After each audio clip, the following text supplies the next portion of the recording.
नमस्कार दोस्तों, राधे राधे। कैसे हो आप सब? आशा करता हूँ आप बहुत अच्छे होंगे, खुश होंगे, स्वस्थ होंगे। तो जी आज दिन है वीरवार और हमें 3 दिन हो लिए, चौथा दिन है आज आए हुए घूम फिर के। जो हम आगे थे, आज 5वां दिन है। 5वां दिन है जी हमें आए हुए। तो सारा काम डिस्टर्ब हमारा क्यों हुआ? डिस्टर्ब हुआ इसलिए क्योंकि इंदु की हो गई थी तबीयत खराब।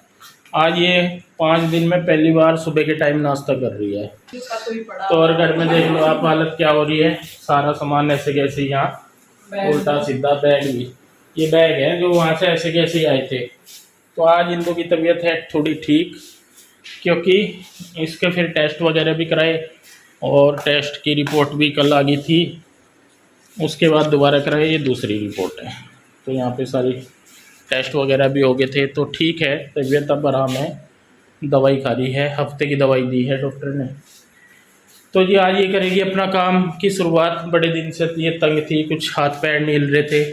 5 दिन हो गए पड़े पड़े। जब तक जैसा तबीयत एक तो खराब है, ऊपर से घर को जो देखती हूँ ना तो और दिमाग सा खराब हो गया देख के। क्योंकि जो इस टाइम आप मेरे घर की हालत देख रहे होंगे, ऐसे आपने कभी नहीं देखी होगी जितनी खराब है। आधा तो दिमाग यही खराब हो रहा। नहीं, ये तो सामान ही तो बड़ा है, उसमें क्या होगा? हाँ तो वो सामान ही तो नहीं उठ रहा ना। वैसे तो साफ सुथरा है, रोज रोज मैं झाड़ू लगाता हूँ सुबह उठ के। ठीक है, इससे ज्यादा तो मेरे से होता नहीं, लेकिन इतना तो मैं कर ही आज तो कैरी ने लगाई, वैसे कल मैंने लगाई थी, माँ जी ने भी लगाई थी।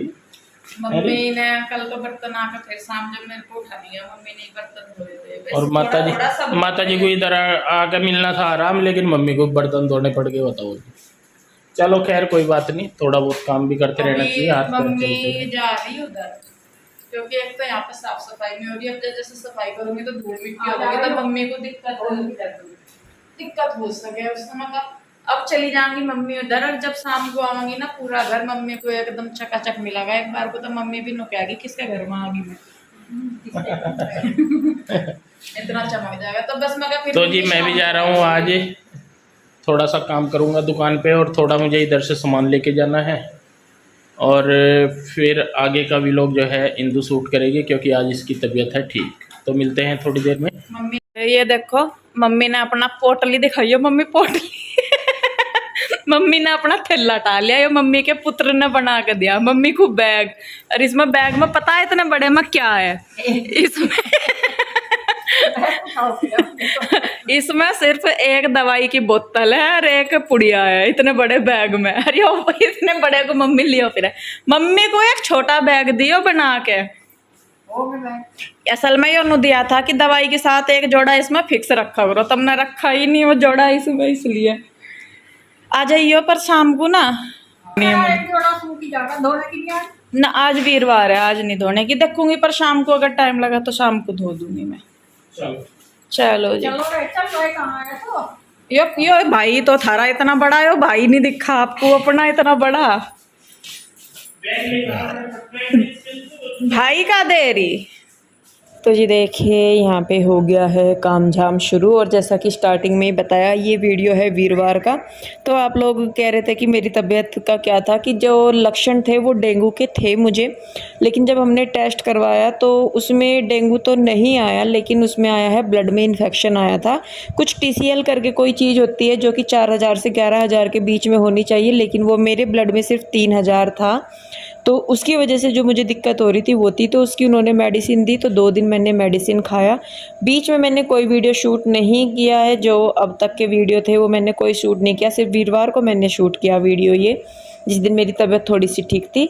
तो यहाँ पे पीहू के डैडी जो है वो अपना सामान उठा के लेके जा रहे हैं, क्योंकि यहाँ पे उनके काम की जो है वो सेटिंग नहीं बन पाई। उसका रीज़न ये था कि जो इनका काउंटर था, जो इनकी मशीन थी, वो किचन के बिल्कुल सामने थी, मेन गेट के बिल्कुल सामने थी, और आते जाते हुए या फिर किचन में काम करते हुए बहुत शोर होता था। और ये जो लोग वीडियो बनाते हैं वो जानते होंगे अच्छी तरह कि जब वीडियो बनाते हैं तो माहौल उनको शांत चाहिए। तो उस वजह से इनको यहाँ पे एडजस्ट होने में थोड़ी सी प्रॉब्लम हुई, तो इस वजह से फिर ये कहने लगे कि कोई नहीं, मैं उधर ही कर लेता हूँ। ऑफिस तो वहाँ पे तो शुरू से होता ही आ रहा था काम, तो अब भी हो जाएगा, कोई बड़ी बात नहीं है उसमें। तो जी ये देखिए यहाँ पे ये चले गए हैं सामान लेके अपना, और मैं लगी हूँ अपने काम पे। तो यहाँ सबसे पहले जो कॉर्नर है उसको मैं साफ़ कर रही हूँ जहाँ पे सामान रखा हुआ था, और जो सोफ़ा है वो हमें स्टार्टिंग में ही रखना इसी कॉर्नर में था, क्योंकि यहाँ पे जब हम आए थे उस टाइम पे यहाँ पे इन्वर्टर रखा हुआ था, और फिर जब इन्वर्टर यहाँ से हटाया गया उसके बाद यहाँ पे पीयू के डैडी ने अपना काउंटर और मशीन रख ली थी। लेकिन अब जब वो मतलब जगह खाली हो गई है तो सोफ़े का वक्त आ गया है कि उसको अपनी मेन जगह पे पहुँचा दिया जाए। और मैं हमेशा कहा है कि भाई अभी इस घर में हमारी प्रॉपर सेटिंग अभी तक भी नहीं हो पाई है सामान की, कि कौन सा कहाँ रखा जाएगा। जैसे जैसे यहाँ पे ढंग सा बनता जा रहा उसी तरीके से मैं भी अपने सामान को यहाँ पे अच्छी तरीके से एडजस्ट करती जा रही हूँ, क्योंकि आपने भी देखा होगा कि कोई भी चीज़ अपने प्रॉपर जगह पे नहीं है फ़िलहाल। बस ये था कि रखा हुआ था सामान सारा, तो उसी हिसाब से मैं कहा चलिए चल रहा है जब तक करते हैं, आगे जैसे जैसे मेरी सिचुएशन होती रहेगी उसी हिसाब से मैं अपना काम करती रहूँगी। और कहीं जाके आने के बाद तो घर की जो कंडीशन होती है वो सभी को ही पता है। हालांकि आंसू करके गई थी यहाँ पे, लेकिन एक बार फिर भी बंद घर को डीप क्लीनिंग की बहुत ज़रूरत होती है, तो वही मैं कर रही हूँ। तो देखिए बस यहाँ पे इस वाले रूम का बेड वगैरह मैंने कुछ नहीं सेट किया। हालांकि इसका जो अलमारियाँ हैं वो मुझे करनी हैं अभी, क्योंकि कपड़े वगैरह आपने देखा था कि मैंने धोए थे, वो सारे अभी भी जूके तो पड़े हैं। धो तो दिए थे, फैला के सूख भी गए हैं, लेकिन रखे हैं। अलमारियों को भी अभी सेट करना है, कपड़े प्रेस वगैरह करके मैं रखूँगी। तो फ़िलहाल जो बेड है मैंने उसको सेट कर दिया है, और ये जो एक यहाँ पर रैक सी रखी हुई है इसको भी मैं क्या बोलते हैं, इसको मैं सेट कर दूँगी। तो इस कमरे में मुझे इतना ज़्यादा काम नहीं था, बेड अपनी जगह है, क्योंकि इस बेड को मैं इस कमरे में और कहीं नहीं रख सकती। अगर इसको कहीं भी रखती हूँ तो ये बीच में हो जाता है, तो इस वजह से ये एक कॉर्नर में है, वो बिल्कुल प्रॉपर अपनी जगह पे है। तो इस रूम की क्लीनिंग कर दी है मैंने, झाड़ू वगैरह लगा के इसको मैंने साथ के साथ करती रही, निपटाती रही जहाँ जहाँ का है। सोफ़े मैंने अभी वहाँ पर कर दिए हैं, हालाँकि उनको अभी झाड़ना पोंछना है। उसके बाद मैं आ गई हूँ दूसरे रूम में। जो ये वाला बेड है ये भी हमारा बेड बिल्कुल बीचों बीच पड़ा है रूम के। रूम इतने बड़े नहीं हैं कि भाई आसपास में इतना स्पेस निकल जाए कि आप कुछ भी सामान रख लीजिए, तो इसको भी मैं जो है साइड में कर दूंगी, क्योंकि कमरों में तो हम लेटते ही नहीं है। आपको पता ही है कि एसी बाहर लगा हुआ है, बाहर ही लेटते हैं, तो सेंटर में इसको डालने की भी मुझे कोई ख़ास ज़रूरत नहीं लगती पंखे की वजह से, क्योंकि लेटना है नहीं तो सेंटर में डाल के क्या करना। तो इसी वजह से मैं क्या इसको भी मैं साइड में ही कर देती हूँ। तो बेड वगैरह निकाल के मैंने बैग वगैरह निकाल के मैंने इसको कर दिया है खाली। और अब इसको जो मतलब आपको हमेशा लगता है कि मैं अपने बेड वगैरह सरका देती हूँ, तो मैं आपको बताऊँ मेरा जो फर्नीचर है वो बिल्कुल भी हैवी नहीं है। लाइट वेटेड हमने अपना फर्नीचर लिया हुआ है ताकि मूव करने में आसानी हो, उसको शिफ्ट करने में आसानी हो, इस वजह से। तो यहाँ पे जो है मैंने बेड भी सरका दिया है। आप लोग हमेशा कहते हैं मुझे कि मतलब मैं कैसे इतना हैवी सामान कर लेती हूँ, तो मैं बताऊँ हमारा जो भी सामान है, चाहे वो मेरे सोफ़े हैं, बेड है, अलमारी है या कुछ भी है, वो हैवी नहीं है, भारी नहीं है बिल्कुल भी। सामान रख दे तो उनमें वज़न होता है, लेकिन खाली को सरकाना इतना मतलब मुश्किल नहीं है। तो बेड को मैंने देखिए एक कॉर्नर में कर दिया है, और स्पेस काफ़ी सारा कमरे में निकल के आ गया है हमारे। और बाकी जो सामान बेडों का था बैग निकाल के डालने ही है, तो वो ईजी हो गया है। उसके बाद मुझे करना है स्टोर साफ़। तो पहले मैंने अलमारी को बाहर निकाला है, क्योंकि उसकी वजह से अलमारी की वजह से स्टोर में सफाई नहीं हो पा रही थी। तो अब अलमारी जैसे मैंने बाहर निकाल दी है, तो यहाँ इस रैक में मैंने जो किचन का मेरा एक्स्ट्रा सामान है, जो घर का थोड़ा बहुत एक्स्ट्रा सामान है, वो मैंने इस रैक में रखा हुआ है। और मतलब सिल्लन आप देख भी रहे होंगे, पीछे की साइड बहुत सिल्लन है। इसका रीज़न ये है कि जो हमारा ये मकान है, एक तो ये है नीचे में, इसमें सड़क अगर आपको मैं किसी दिन दिखाऊंगी बाहर का एरिया, तो जो सड़क है वो हमारे घर से कम 2 फुट ऊंची है। हमारा घर जो है 2 फुट गहराई में है। उसके बाद गहराई में होने के बाद क्या है कि इसके एक साइड जो है प्लॉट पड़ा है खाली, और उसमें आपको मैं दिखाऊंगी किसी दिन अपने घर के आसपास का एरिया। तो उसमें घास इतनी बड़ी खड़ी है, बरसात हो रखी है, तो उसकी वजह से पूरे घर में इतनी सिल्लन है बहुत ज़्यादा। तो ये वाली जो साइड है, इसी साइड हमारे घर के वो प्लॉट है, और उसी की वजह से पूरी दीवार में, पूरे घर में सिल्लन रहती है। एक तो नीचे में मकान है, और दूसरा क्या बोलते हैं इसको, साथ में प्लॉट है। तीसरी बात यहाँ पे मैं एक चीज़ क्लियर कर देती हूँ कि बहुत सारे लोगों को ये लग रहा है कि ये जो मकान है ये हमारा अपना है, ये हमने ख़रीद लिया है। तो आपकी जानकारी के लिए मैं बता दूं कि ये मकान हमारा नहीं है, ये सिर्फ किराए का मकान है। हाँ, इसमें पहले आशू रहती थी, लेकिन उस वक्त इस मकान का मालिक कोई और था।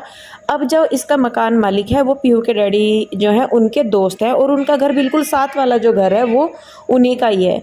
तो सिर्फ एक ही सेपरेट था और एक ये इनके जानकार ने अभी ले लिया है, इनके दोस्त ने, तो इस करके हम यहाँ पे शिफ्ट हुए हैं। बाकी अपना हमारा मकान ये नहीं है, और हमें सही में बताओ अभी हमारा फाइनल भी नहीं है कि हमें रहना है, कहाँ रहना है। बच्चों का ये साल निकल जाएगा, उसके बाद हम डिसाइड करेंगे कि हमें कहाँ पे रहना है, और अपने बच्चों के हिसाब से ही, उसकी हिसाब से ही हम अपनी आगे की प्लानिंग करेंगे। तो ये चीज़, बहुत सारी बातें आ रही थी कि ये मकान हमारा अपना है, मैं झूठ बोल रही हूँ कि ये मकान जो है ये किराए का है। तो जी यहाँ पे बिल्कुल पॉइंटलेस चीज़ है ये कि ये मकान हमारा अपना है। इसमें जितना भी काम कराया है, कपबोर्ड वगैरह लगवाए हैं, किचन में लगवाए हैं, या और जो भी काम करवाया है वो मकान मालिक ने करवाया है। हमें करवाना इजी इसलिए हो गया क्योंकि वो इनके दोस्त हैं पीहू के डैडी के, तो उनको कह के हमने ये जो चीज़ें इस घर में ज़रूरत थी हमें, वो कह के हमने करवाई हैं। तो इसलिए आपको शायद लग रहा होगा कि ये हमारा मकान है, लेकिन ऐसा नहीं है। हाँ, ये ज़रूर है कि मैं मकान चाहे किराए का है या किसी का भी है फ़िलहाल, लेकिन हम रह रहे हैं तो मैं उस मकान को अपना ही समझ के इसको सजाती हूँ, संवारती हूँ, सारी चीज़ें करती हूँ। अगर मेरे दिमाग में 1% भी ये चीज़ रहती है कि हाँ मकान किराए का है, तो किसी के लिए भी आप अगर दिमाग में आपके ये आ जाती है ना चीज़ कि ये मकान आपका नहीं है, तो वहाँ पर रहना खाना करना बहुत मुश्किल हो जाता है। तो इसीलिए जब मैं पहले दूसरे मकान में रहती थी, उसको भी मैंने, जब तक मैं उसमें रही हूँ, आपने भी देखा होगा कि मैंने अपनी तरफ से उसको बहुत अच्छे तरीके से मेंटेन करके रखा, साफ़ सफाई सजा संवार के रखा। लेकिन उसका मतलब ये नहीं है कि भाई वो मकान मेरा था, लेकिन मैं अपना समझ के करती थी, क्योंकि अगर हम चीज़ों को अपना समझ के करते हैं काम, तो काम करना आसान हो जाता है, उस जगह पे रहना, एडजस्ट करना मुश्किल नहीं होता। तो ये चीज़ जी मैं आपको बता देती हूँ कि ये मकान हमारा नहीं है। हाँ, ये ज़रूर है कि चाहे ये किसी का भी है, किराए का है या जैसे भी है, फ़िलहाल इसमें मैं रह रही हूँ, हम लोग रह रहे हैं, तो ये मकान हमारा है, और अपना मकान समझ के ही मैं इसका जो है साफ़ सुथरा मैं इसको कर रही हूँ। तो देखिए अंदर की जो साफ़ सफाई है वो मेरी हो गई है, बेड वगैरह जो भी मुझे जहाँ लगाने थे वो लगा दिए हैं, लेकिन मुझे लग रहा है कि जो बेड मैंने अलग अलग करके डाले हैं वो शायद मुझे एक जगह ही करने पड़ेंगे, क्योंकि लेटने की वजह से रात को जब हम लेटते हैं बाहर ही, तो थोड़ी सी प्रॉब्लम मुझे फ़िलहाल आ रही है। तो इस वजह से मुझे लग रहा है कि जैसे जैसे आगे देखूंगी मैं मुझे कैसे लगता है, तो उस हिसाब से मैं कर लूँगी। मंदिर भी आप देखिए मैंने इस साइड कर दिया है, और जो बेड है उसको भी मैंने दूसरी साइड ट्रांसफ़र कर दिया है, और सारा सामान अपनी अपनी जगह पे फ़िलहाल है। टेम्परेरी ही है, परमानेंटली नहीं है सामान रखा हुआ अपनी अपनी जगह पे। लेकिन आप देख भी रहे होंगे कि कितना स्पेस निकल गया है घर में, और सच में मुझे इतनी खुशी मिलती है घर को संवार के सजा के, जिसका मैं आपको बता नहीं सकती। इसी वजह से मैं हमेशा कोशिश करती हूँ कि मेरा घर साफ़ सुथरा रहे। सिर्फ इसलिए नहीं कि घर अच्छा लगता है, मुझे खुद भी बहुत खुशी मिलती है अपने घर को साफ़ सुथरा करके, उसको सजा के संवार के, बहुत अच्छा लगता है। तो देखिए बस यहाँ पे सामान वगैरह ये लेते ही गए थे अपना, बाकी जो मेरा काम है मुझे तो अपना करना ही है, बच्चे भी हैं, सारा कुछ देखना होता है। तो यहाँ पे बच्चे आ भी गए थे, मतलब पूरा ही दिन मुझे लग गया था, बीच में रुक के खाना भी बनाया मैंने दोपहर के टाइम। अब ये जो मैं कर रही हूँ ये 2:30-3 बजे का टाइम है जब मैं ये कर रही हूँ, 3:30 बज रहे थे जब मैंने पोछा वगैरह लगाया सारे में। बच्चों के लिए खाना भी बनाया दोपहर को, किचन की भी सफाई सफुई की, सारा ही कुछ किया मैंने। उसके बाद देखिए यहाँ पे बज गए थे शायद 4 बज गए थे, तो मैं नहाई धोई हूँ उसके बाद, और अपने कंघी वगैरह करके अब जो है मैं सोफ़ों पे कवर डाल रही हूँ। और देखिए यहाँ पे बच्चे भी जो हैं वो भी पढ़ाई वगैरह कर रहे हैं, तो मतलब कुल मिला के अब जो है घर मुझे थोड़ा सा अच्छा लग रहा है। एक तो खुला सा हो गया है, और सामान को जो है जैसे कि सोफ़ा है वो मेन गेट के सामने ही अच्छा लग रहा है, उसकी जगह भी वहीं पे ही है। आप लोगों ने भी काफ़ी बार मुझे बोला कि भाई मतलब सोफ़ा जो है वो मेन गेट के सामने होना चाहिए। और ये जो बेड है अभी यहाँ पे सिंगल मैंने डाल दिया है, लेकिन जब वो ये कि जैसे लेटने वगैरह की दिक्कत हो रखी है, तो इसको हम फिर वापस देखते हैं कैसे करना है। अभी जो है मैंने सारा निपटा लिया है अपना काम, और मैं बना रही हूँ शाम की चाय। और ये जो दीदी हैं, मैं आपको बताऊँ, ये दीदी जो मेरे पास बैठी हैं, ये मकान इन्हीं का ही है, और बिल्कुल मतलब इनका और हमारा जो जिस मकान में हम रहते हैं बिल्कुल मिले हुए मकान हैं, ये बिल्कुल एक दूसरे के बगल में हैं। तो इन दीदी का ये मकान है और ये हमारे उधर की है, मतलब यूपी साइड की हैं, ये हमारे गांव की साइड की। तो इसलिए हमारे साथ इनका अच्छा आना जाना है, ये हमारी ही कास्ट की भी हैं। तो थोड़ी देर ये दीदी आके बैठ के चली गई थी, उसके बाद फिर यहाँ पे मैं पढ़ा रही हूँ अभी बच्चों को, क्योंकि अभी बच्चे हम गए थे 8-10 दिन का हमारा बच्चों का भी गैप लग गया, तो अभी उनकी पढ़ाई पे फोकस करना बहुत ज़रूरी है। और अब इनका सिलेबस भी आ गया है तो इनको पढ़ाई भी करवानी है, पेपर हैं बच्चों के सितंबर में, डेट शीट नहीं आई है, सिलेबस आ गया है। तो उसी चीज़ को मैं कहा चलिए जी, काम अपनी जगह है, बच्चों की पढ़ाई अपनी जगह है, काम अगर एक टाइम नहीं भी होगा तो भी चल जाएगा, लेकिन बच्चों की पढ़ाई होना बहुत ज़रूरी है। और लोगों को शायद ये भी शिकायत रहती है कि मेरे बच्चे पढ़ते हुए नज़र नहीं आते। अगर मेरे बच्चे नहीं पढ़ते तो रूही के 93% और पीहू के 78% बिना पढ़े नहीं आने वाले थे। और मेरी इस बार कोशिश है कि मैं बच्चों पे और ज़्यादा ध्यान दूँ, जिससे कि वो अपनी परसेंटेज और अच्छी बना सकें, पढ़ाई उनकी जो है वो प्रॉपर मैं करवा सकूँ। तो हर काम को मैं मेंटेन करके चलती हूँ, अपने बच्चों के बारे में, अपने घर के बारे में, परिवार के बारे में, सारी चीज़ों को सोच के तभी मैं कोई काम करती हूँ। ऐसे नहीं कि भाई जो मन किया वो कर दिया, तो तभी घर चलता है जी। ऐसे नहीं है कि भाई कुछ आप अपनी मर्ज़ी से कुछ भी करके चल दे तो घर चल जाएगा, ऐसे घर नहीं चलता है। बहुत कुछ सोच समझ के सारी चीज़ों को ध्यान में रख के तब काम करने पड़ते हैं। तो जी बच्चों को पढ़ा लिखा के अब जो है मैं कर रही हूँ, ये गद्दे धूप में डाले थे, इनको मैंने ला के डाल दिया है बेड पे। तो कुल मिला के मेरा जो घर है वो बिल्कुल साफ़ सुथरा हो गया है और बहुत स्पेस बाहर की साइड निकल गया है, रूम्स में भी बहुत स्पेस निकल गया है। और देखिए मेहनत करने के बाद जो खुशी मिलती है उसको तो खैर बयान किया ही नहीं जा सकता। और मुझे सच में, मैं आपको बताऊं, खाना बना के मुझे इतनी खुशी नहीं मिलती, किचन का काम करके इतनी खुशी मुझे नहीं मिलती जितनी मुझे अपने घर की साफ़ सफाई करके उसे साफ़ सुथरा करके चमका के मिलती है। और शायद यही रीज़न है कि मेरा घर हमेशा साफ़ सुथरा आपको लगता है, क्योंकि मैं बहुत मेहनत करती हूँ अपने घर को सजाने संवारने में, हर चीज़ को बहुत ही प्यार से संवारती हूँ, चाहे वो घर मेरा अपना है या फिर किराए का। और जब मेरा अपना मकान होगा तो उसको तो मैं और भी ज़्यादा अच्छे तरीके से रखूँगी। तो फ़िलहाल तो जी भगवान को पता है कि कब को अपना घर बनेगा, लेकिन फ़िलहाल ये है, तो यही मेरा घर है। तो जब मैं कर रही हूँ शाम की अपनी पूजा, मंदिर की मैंने साफ़ सफाई कर दी है, अपनी पूजा अर्चना मैं अब कर रही हूँ। और इस वीडियो को भी बस मैं यहीं पे ही रोकूँगी। वीडियो कैसा लगा बताइएगा ज़रूर, अच्छा लगा है तो इसे लाइक करें, शेयर करें, कमेंट करें। मिलते हैं जल्दी ही, तब तक के लिए राधे राधे, बाय बाय।